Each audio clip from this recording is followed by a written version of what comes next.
Our inspiration.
Okay, at this time I'd like to call to order the meeting of Monday, March 22nd, 2021. To order and ask everyone if you please join us in a salute to the flag. Pledge allegiance to the flag Pledge allegiance to the flag of the United States of America, to the republic for which it stands, which is stand. a nation, under God, indivisible, with liberty and justice for all.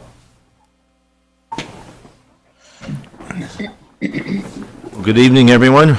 Welcome back our town clerk as well. Aye. So at this time, I declare the public hearing now open and ask our town clerk if she would please read the public hearing notice. The legal notice to amend the local law, Chapter 211, zoning section 211-24, light industrial district regulations, scheduled for the 22nd day of March 2021 at 7 p.m., was published in the Daily Messenger newspaper on March 11, 2021, and a copy is available in the town clerk's office. Thank you, Karen. And just real quick, the legislative finding for, as part of this public hearing, is that the town board finds and hereby determines that the health and wellness uses under special use permits needs to be added to this code. So that's our intent here this evening. At this time, I'd take any public comment. If anyone care to speak for or against this local law change.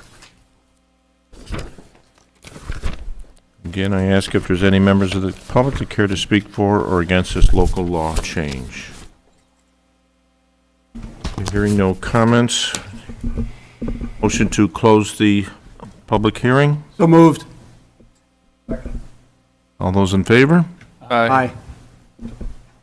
At this time, I'd like to, as we do usually the last meeting of every month, and we'll do it, start this evening. We have 7 town employees who'll be celebrating their birthdays in the month of April. Town Justice Reed Holter on April the 3rd, Kelly Kabinski on the 16th, Jason Mayer on the 19th, Code Enforcement Officer Marty Avila, and Town Councilman Ed Kohovic on the 20th of April. Tom Sterone on the 21st, and Mr. Neil Chapman from our highway on the 27th. So happy birthday to those 7 employees. In addition, board members, I want you to know that the April 12th town board meeting, Deputy Town Supervisor Dave Conan will preside over the meeting. I will be out of town, and it is my intent to join us via Zoom. So, moving to approval of meeting minutes for your consideration. March the 8th town board meeting minutes. Comments or questions? Hearing none, a motion to approve them. Moved. Condon. I'll do that for, should we say our names for Karen because she's remote? Yes, please. Okay. Okay. Second, Kuzumano? I see she's remote and advertising as well. All those in favor signify by saying aye. Aye. Karen, are you turning red, or you just, is that that nice tan you have now? Both. Okay. Payment of bills, would you please introduce manifest number 6, please?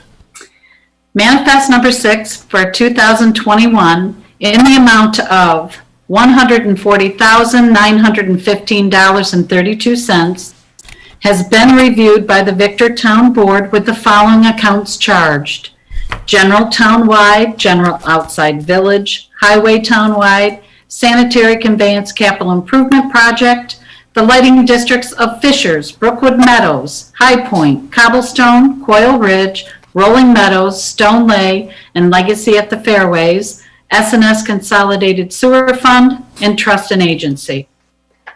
Thank you, Karen. Up on the screen, you'll see that you try to identify those expenditures that are in the range of or exceed $10,000. We're starting first with American Rock Salt, or Road Salt.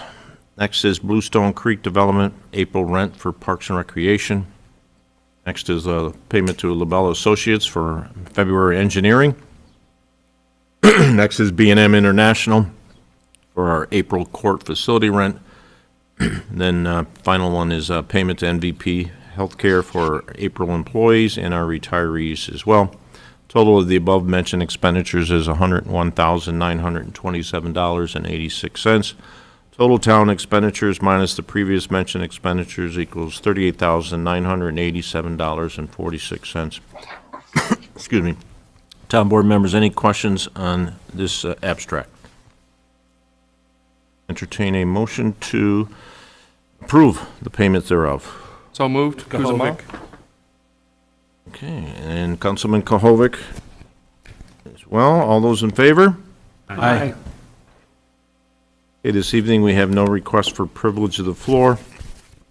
Moving next to public comments and concerns and opportunities for members of the public. If they care to address the town board.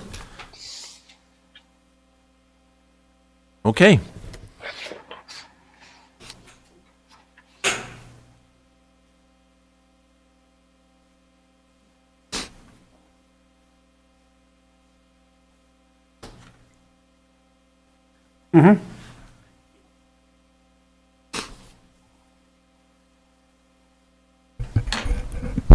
All right.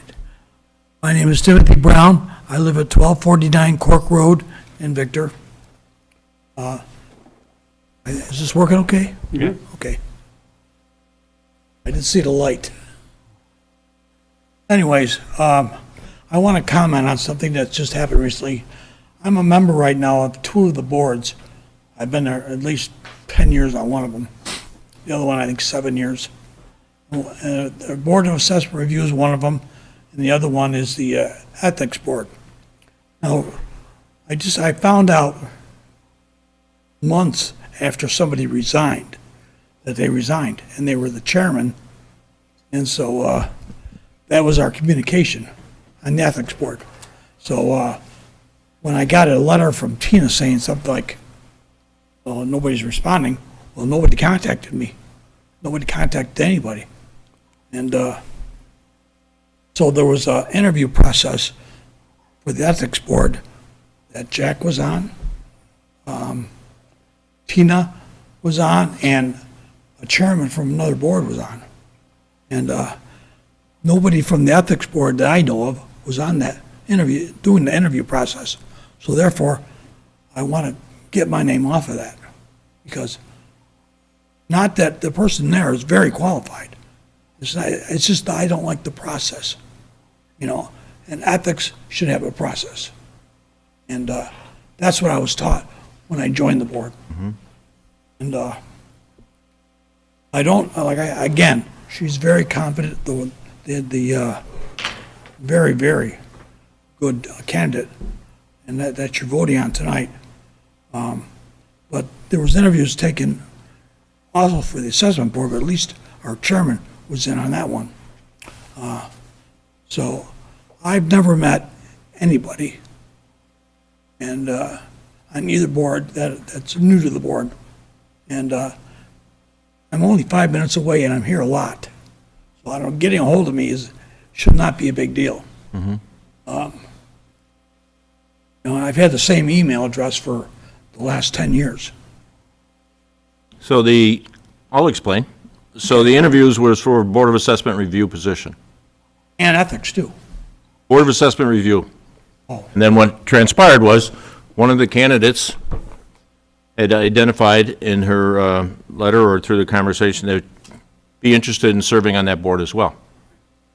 And looking at the skill set of the individual, reviewing the resume, and unfortunately, we only had one position on the Board of Assessment Review. It was the chairperson. What's that? The chairperson is the one that resigned Correct, because she was having problems with the planning board. correct. Yeah, Yeah. I don't want to get into that because I don't. Well, I felt there was no reason to actually re-interview an individual that, in my opinion, had all the skill sets necessary to be a part of the Board of Ethics. Well, Jack, I looked at the resume. She looked it's fantastic. There's just all these new members on two different boards.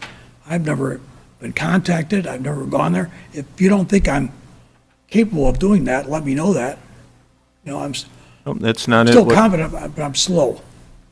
Yeah, there's no question, we certainly probably should have, looking back, had an email out to the remaining members of the Board of Ethics that the chair had resigned. It was unfortunate. She didn't tell us, Jack. She never told us that. I found out by contacting her 2 months later. Yeah. Well, it was unfortunate, that she left, but we're moving Yeah. forward. Exactly. And I'm just saying, I wish I would have been part of that process. That's all. You know, and in fact, I wasn't. And I love Victor. I do everything, Victor, that I can. But, you know, when something like this happens, I feel insulted. Okay, That's all. That's all I'm saying. Thank you. you're very welcome.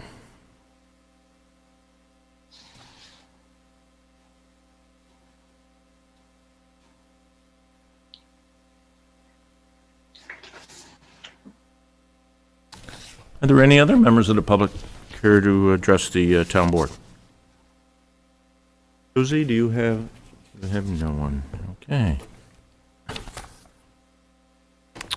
Moving next to reports of town officials, in your packet, you had a report from IT, planning and building, and as well as a few items that I had provided you with.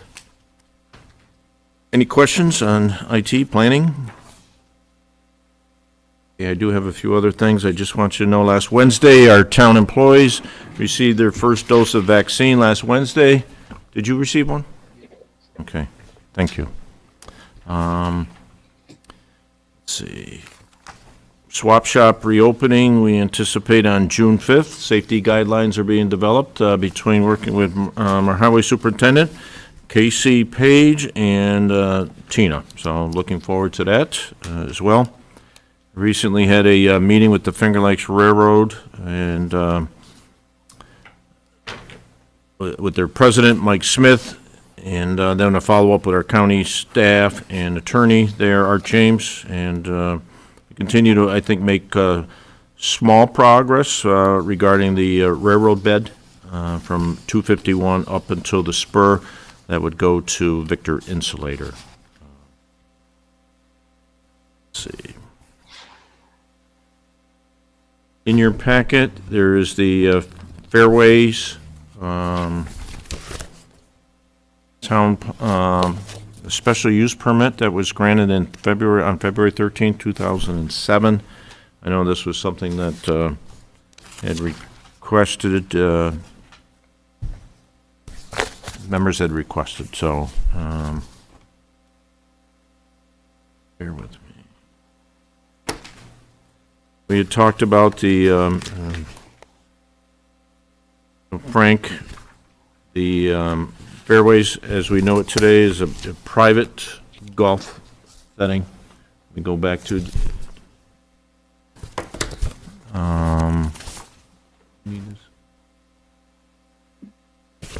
2007.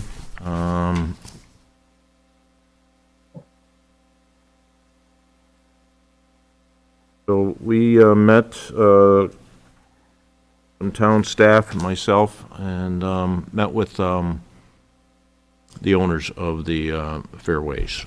And they're wondering if this town board would consider providing them an opportunity to be public for the 9-hole. So, first of all, throwing this on you, I don't know what steps would have to be taken. And again, you can feel free to look at it and give us. Mm-hmm.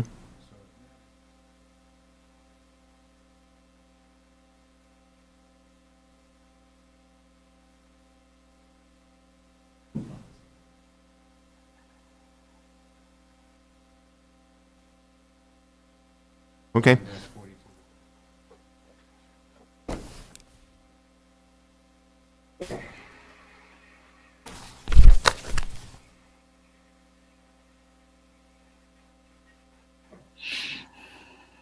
And I did, it's been quite some time, but I went to a Fishers Fire District Commissioners meeting last Tuesday, and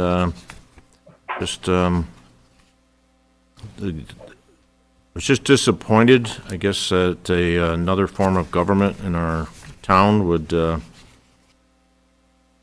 going to say much because I'm guarded, I'm just going to say it's just disappointing that I spoke with Councilman Cusimano, stopped by earlier today, and I do recall years ago you would go there and to a meeting, and I think it happened for years after year after year of 5 individuals sitting around a table, their attorney, and no one showing up. And now, they have, the place is packed. Angry residents, and so I had an opportunity to do some educating for both the public as well as for the Board of Commissioners, but I think my task is just beginning there. I will tell you that. I did really put the Board of Commissioners on the spot to agree to do a resolution requesting that the Board of Supervisors consider a county-wide fire and EMS study. But it was like pulling teeth. I think I had to ask 3 times. I told him I wasn't going to leave till I got an answer. And the answer better not be no.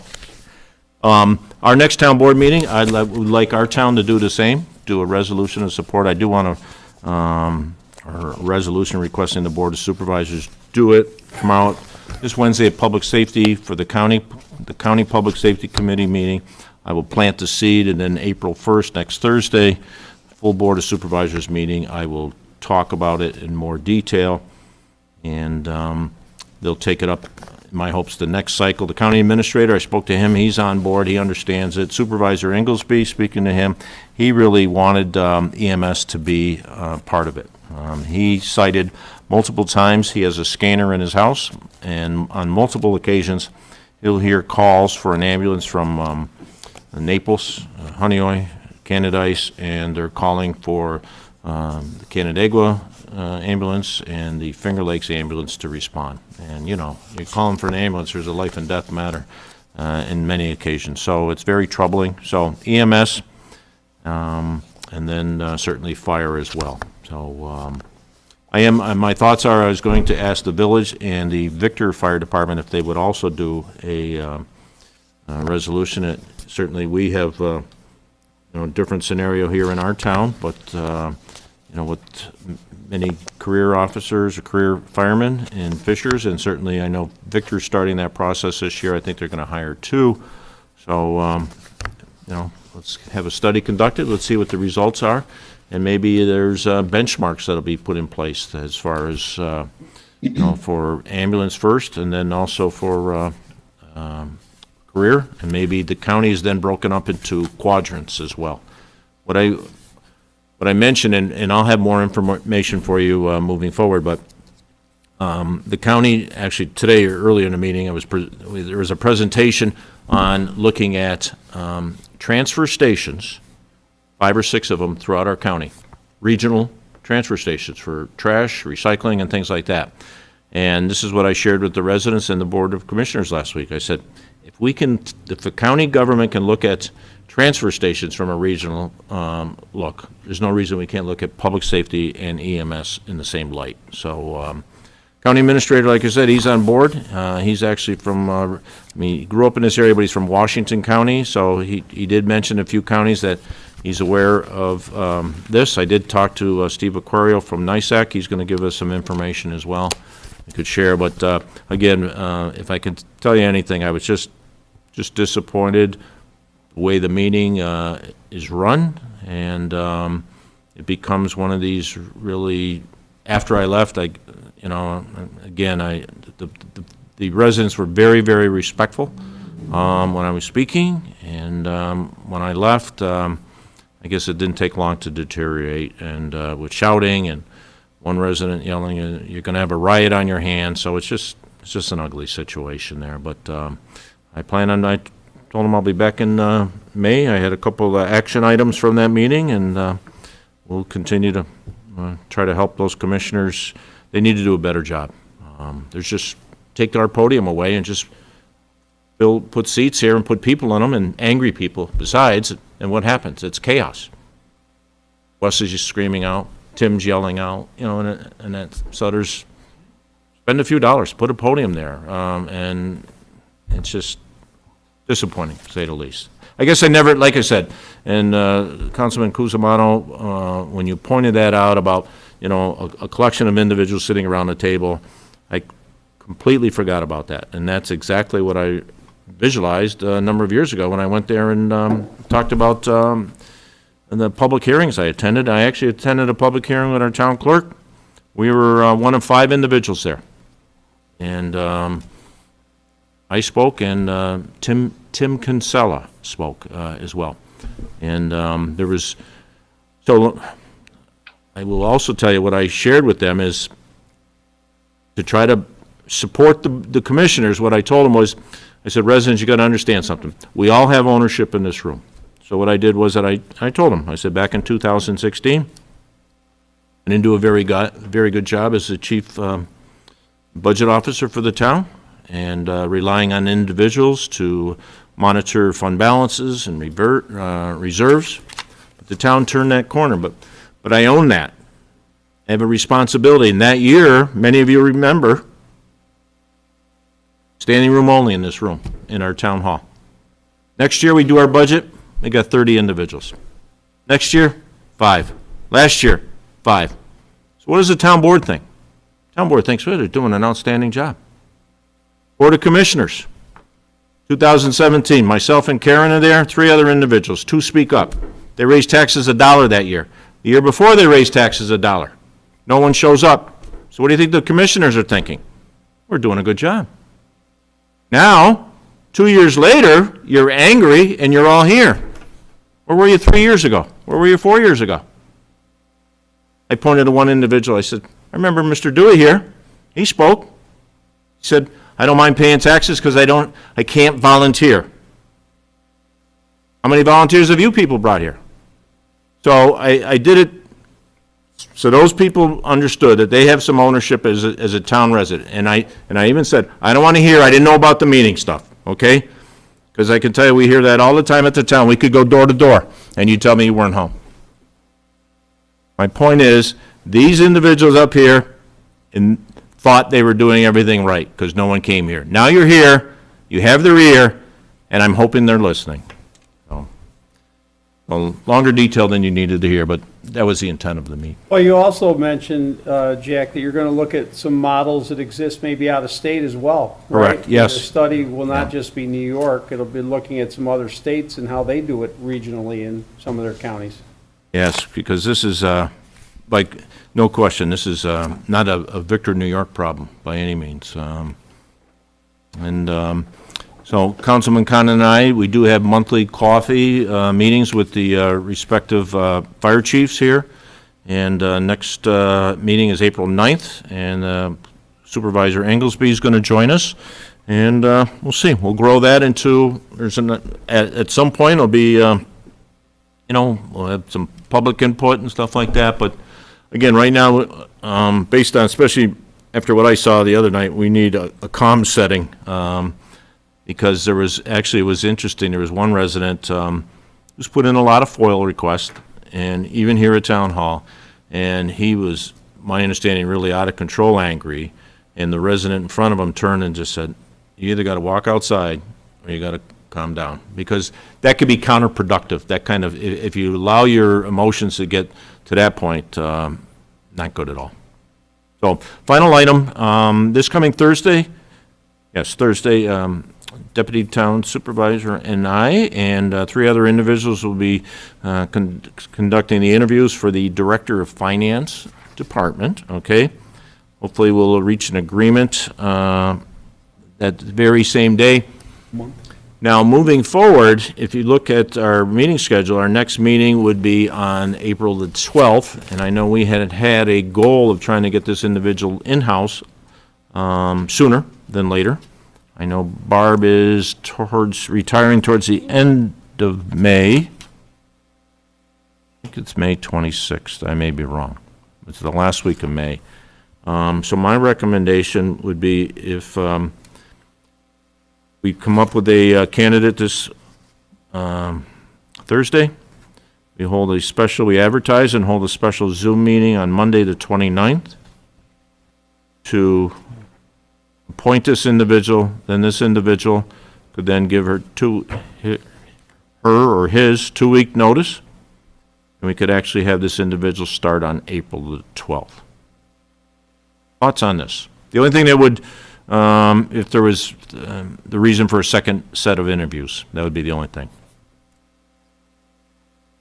Comments on a aggressive schedule, that purpose? I think if we're happy with, if we find a successful candidate, I think the sooner the better, because I think the knowledge that Barb can help bestow before she leaves will help flatten the learning curve a little bit.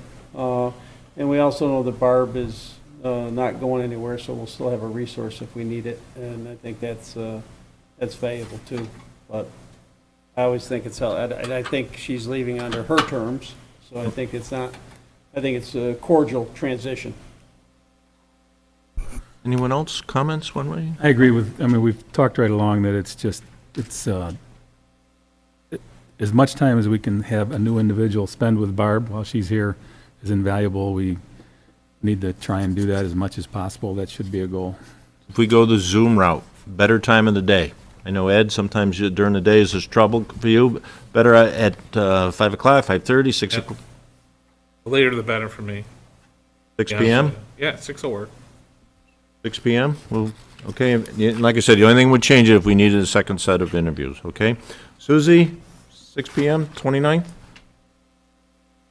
Sure.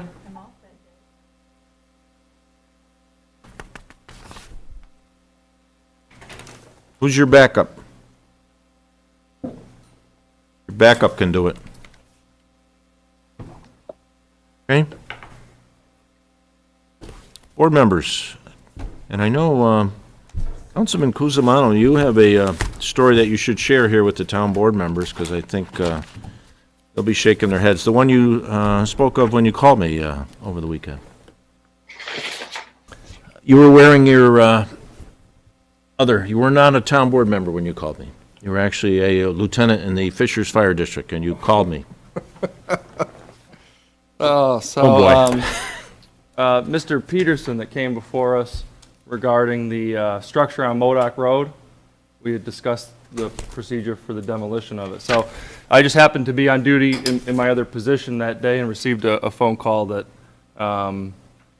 he was dismantling the home and burning it.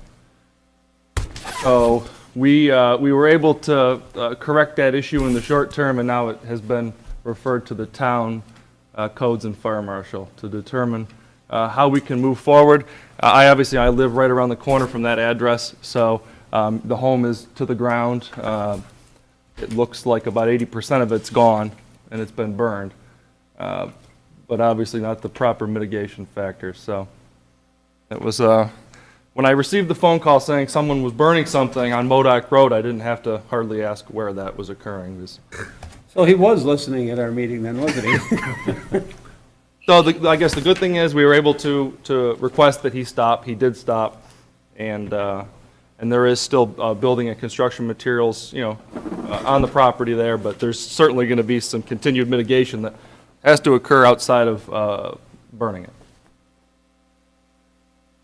Thank you, Councilman, for the humor on Sunday, or forced me to go for a power walk to get that out of my mind after What that. happens, just as a point of information on that, Supervisor? I mean, could there be a fine? I mean, obviously, there could be, right? I mean, It just happened that the New York State burn ban just Right. went into play. So Right. that's actually, why don't you describe how your members, firemen responded to this individual, actually to, I guess, there was some pushback from a family member. Yeah, there was a discussion on scene about, how they were doing it, and that there might have been really nothing wrong with the method that they were going about. So, I mean, the burn ban's in effect. It's been in effect for about a week or so, and it goes through May 14th. So during that burn ban, outside of like a true campfire, cooking fire in a contained, cooking ring where it's no higher than 3 feet high with the flame, you're able to do that. Otherwise, you're not able to burn that.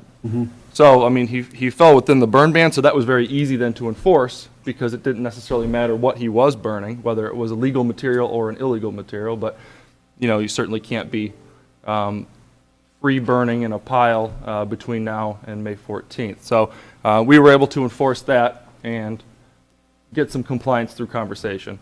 But I know the bigger picture, and like you asked about as far as, what kind of recourse there is, I mean, you can't burn treated materials. It doesn't matter what time of the year it is. So it does become a DEC issue, and in light of what we're aware of now with burning structures that haven't been assessed and evaluated for asbestos and those types of things, there's some pretty strict regulation forward.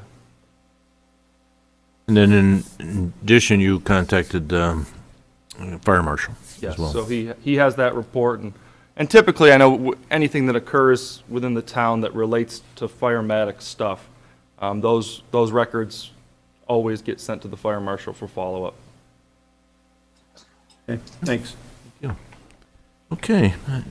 Any other board member? Anything? Ed, do you want to talk about the Conservation Board, or I can. why don't you, I think it's worth noting, Okay, so other another listening. resident that came before the board, if you remember, Kyle Corman, about building a fence in the easement area. So he appealed to the Conservation Board and approached it like, well, I know the town board turned me down, but what can I do? I want to understand what's going on. So he went to the meeting, participated. It was a Zoom meeting.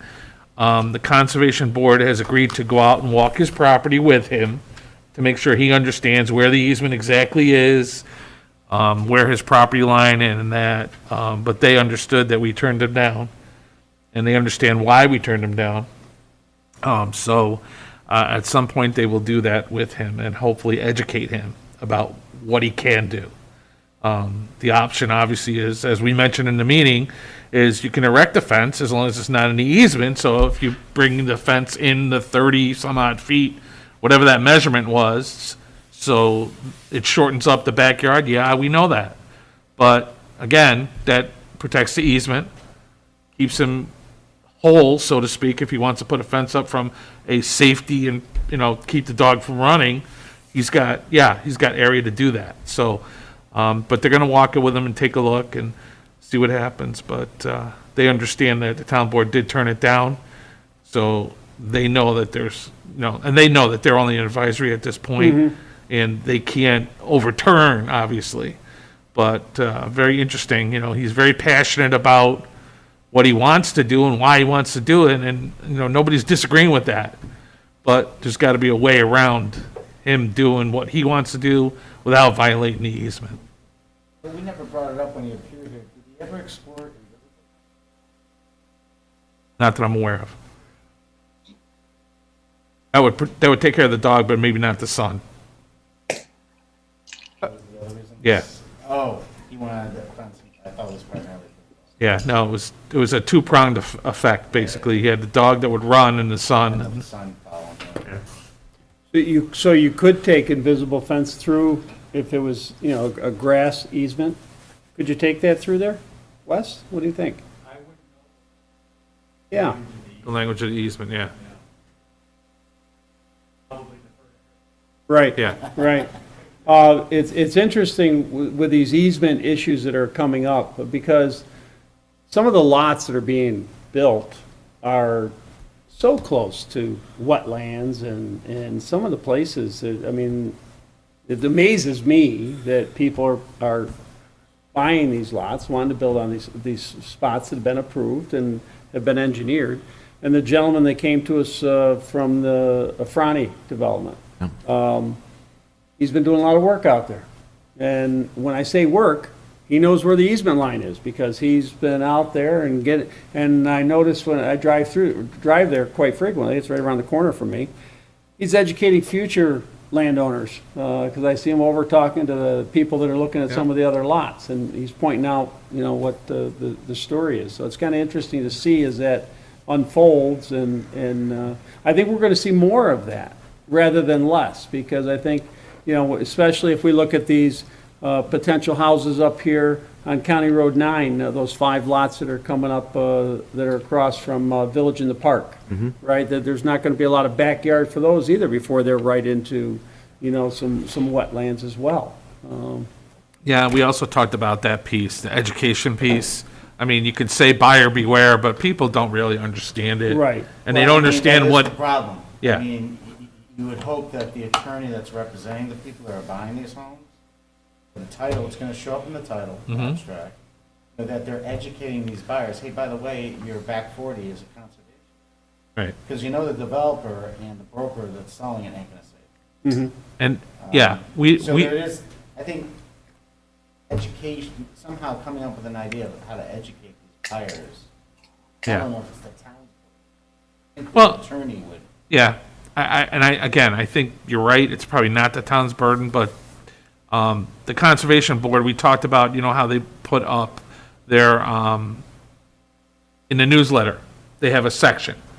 And part of it should include, this is the, you know, different types of easements and what does that mean? A lot of people think an easement, all it is just allows the town to go in if they need to.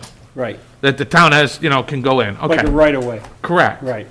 But it's not, and people don't understand it, or they're not educated, or they're lawyers, or whoever's dealing with it. And to your point, I don't think that the builders or developers in town are educating them. I don't think that the person that's getting the real estate sale is educating them, because a lot of the lots, you know, if you think you're gonna do something additional, we have people that come in all the time about, I wanna put up a shed, I wanna do this, I wanna do that, put a fence in. They don't understand that, well, unfortunately, you can't. And the easement goes with the land. So, you know, if we decide at some point to do that, then the next person that buys it, or the second person or third person down the line, that easement still is in effect for them also. So, we talked a lot about how could we educate and what can we do, so they're kicking around some ideas. One of the things they thought about is they've created, in the past, a native plant manual. Well, if we create something along those lines, if the Conservation Board put together an easement manual, so to speak, that, you know, somebody stopped by and they come to town hall, hey, I'm thinking about buying a piece of property. Well, here, read up on easements, because this is an important piece of you thinking about that.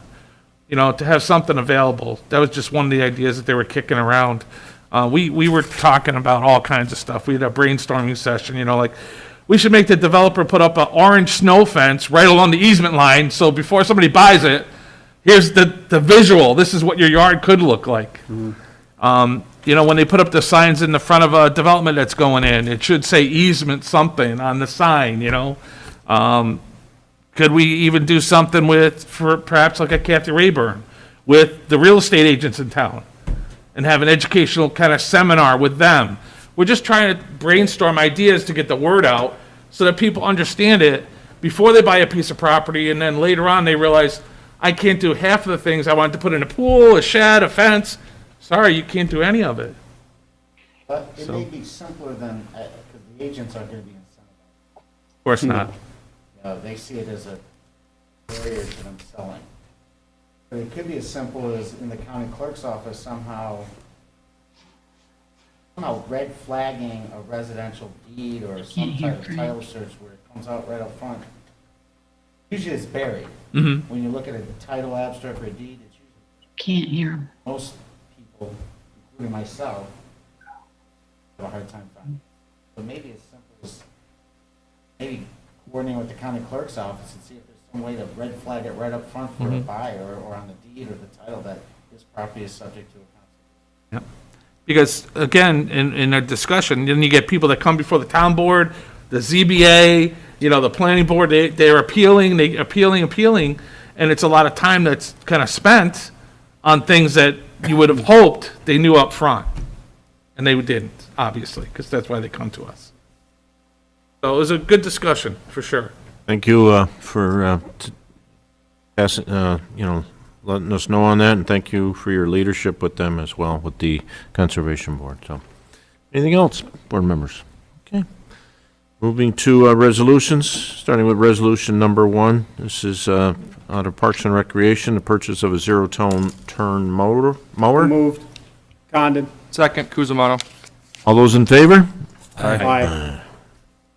Resolution number 2, Highway Superintendent's happy. Purchase of 2 Ford F-150 trucks and declare the 2016 and a 2015 F-150 as surplus. So moved. Condon. Second, Guinan. All those in favor? Aye. And, well, you got 20 years out of this one, so we're going to write it down now. Hopefully you get 20 more. Purchase of a tandem roller and declare the 2001 OMAG roller as surplus. So moved, Kuzma. I'll second that one. Oh, Vic. All those in favor? Aye. Number 4, purchase of utility tractor with front-mounted sweepster and declare the 2005 Case Boom Broom tractor surplus. So moved. Thank you. Guinan. Second.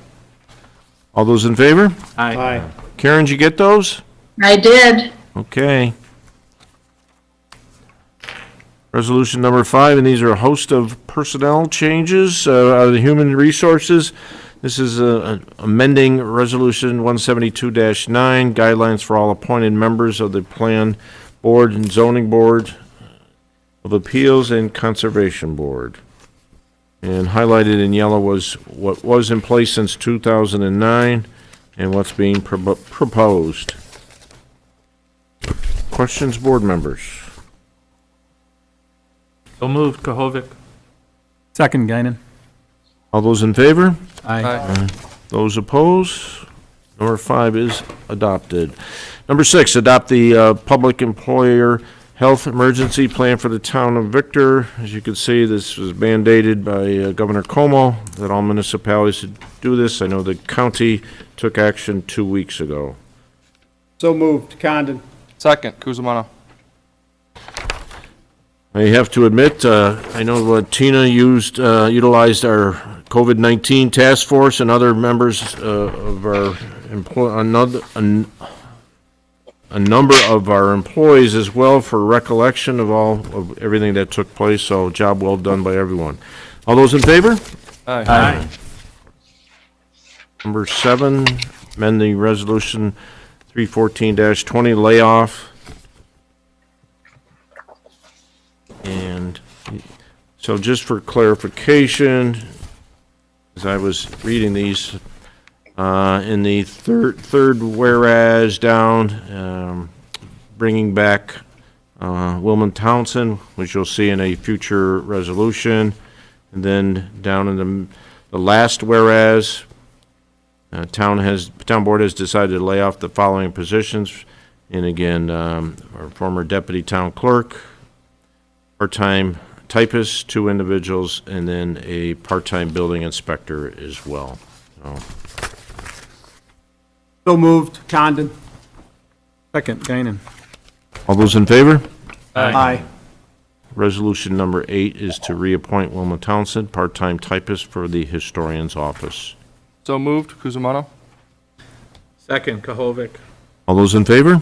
Aye.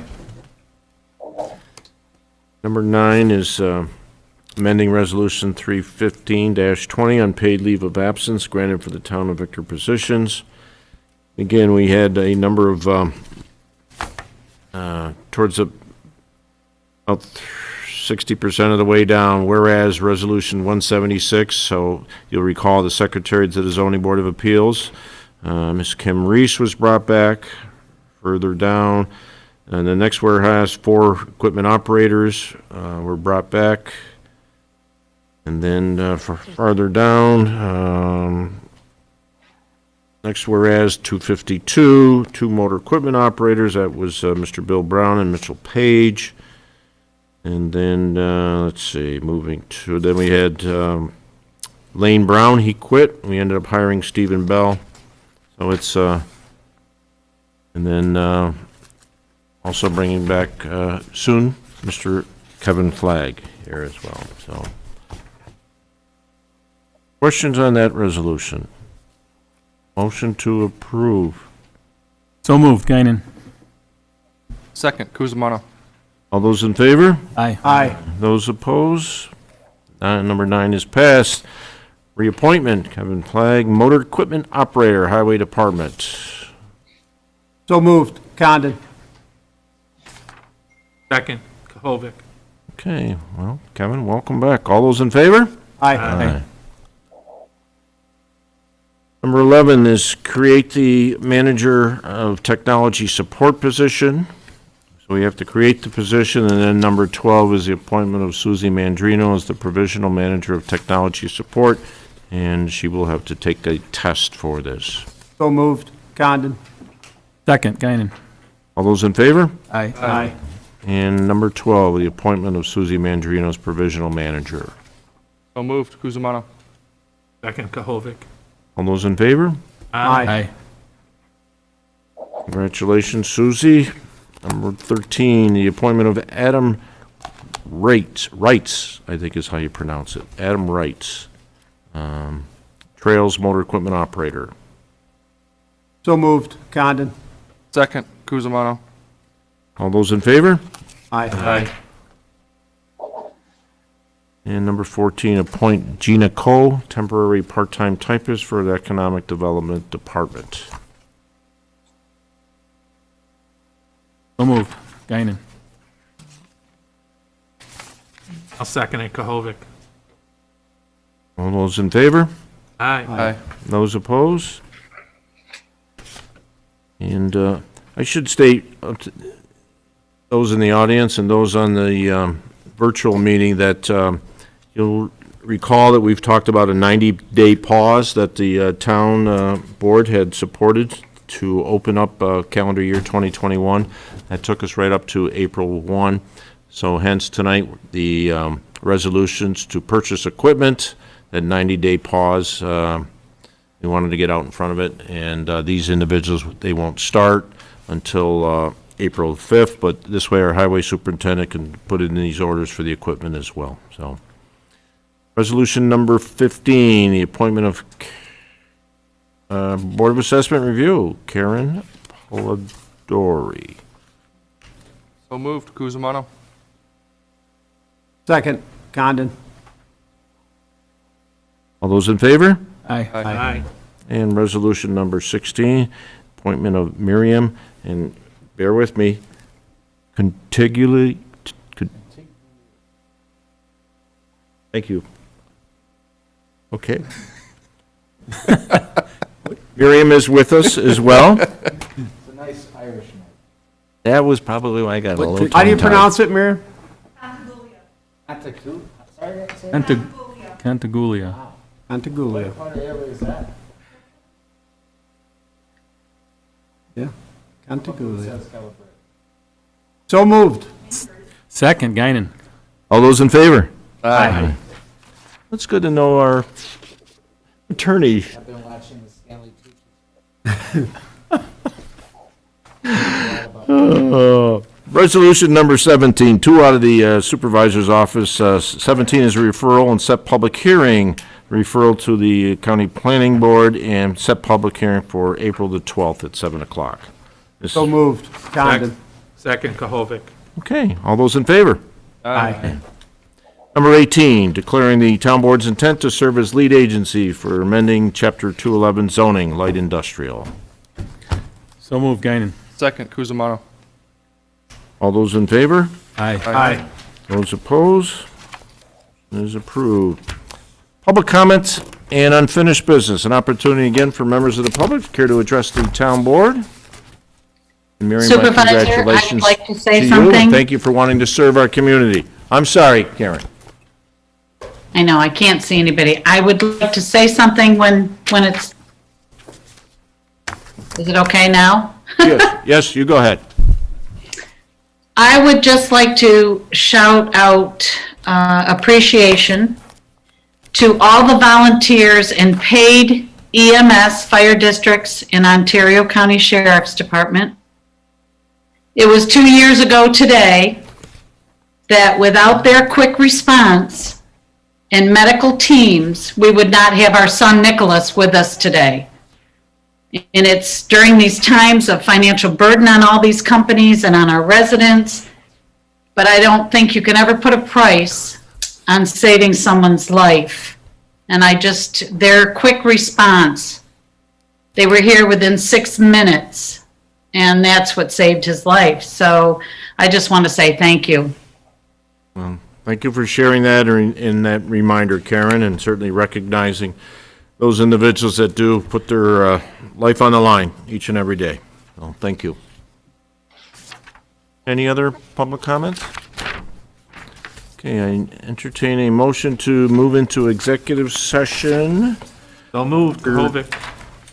Second, Guinan. Under rule number 2, to discuss the employment history of particular persons leading to the appointment or employment of, and rule number 3, the proposed acquisition or lease of real property when publicity might affect the value. Attendees be the town board and our town attorney. All those in favor? Aye. Aye. Hearing that, I'll take it from here, but it was, I don't know if you heard, Councilman Cahoon